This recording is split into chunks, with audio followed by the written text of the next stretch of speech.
After about a month off, members of the West Virginia legislature returned to Charleston earlier this week for the first set in a series of interim meetings. Just because the regular session has gavelled to a close doesn't mean that a legislature's work is all done. Rather, each month, the legislature will meet in a series of interim meetings, the purpose of which is to further study issues in order to prepare new policies for next year's legislative meetings.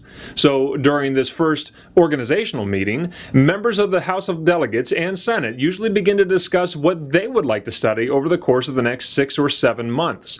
Eclipsing any legislative initiative this week, however, was the announcement that the Speaker of the House, Delegate Rick Thompson of Wayne County, would be resigning his seat to take a position in the Tomlin administration.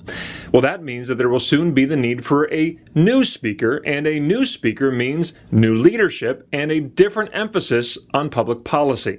So, who's running, and what should you know about them? Well, names that have been mentioned recently include Delegate Don Perdue, a self-professed liberal and a stringent defender of the abortion industry. Mike Caputo has been included, of Marion County, who has recently tried to move the labor community to favor same-sex rights. Current Majority Leader Brent Boggs is a personal friend of mine and has worked diligently to protect the unborn and strengthen marriage. But each of them have thrown their support recently to current Judiciary Chairman Tim Miley.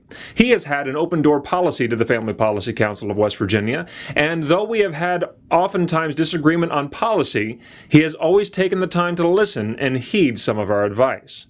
Running against Miley will be Delegate Harry Keith White, with the support of Delegate Doug Scaff and others. Delegate White is a committed pro-life legislator and has taken a strong position against bills that would threaten marriage and religious liberty.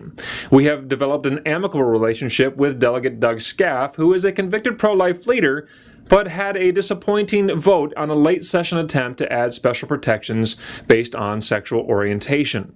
The final decision of who will be Speaker is mere days away, and while we cannot do much to influence the process, we are prepared to work with any new Speaker and any new committee chairman that he appoints.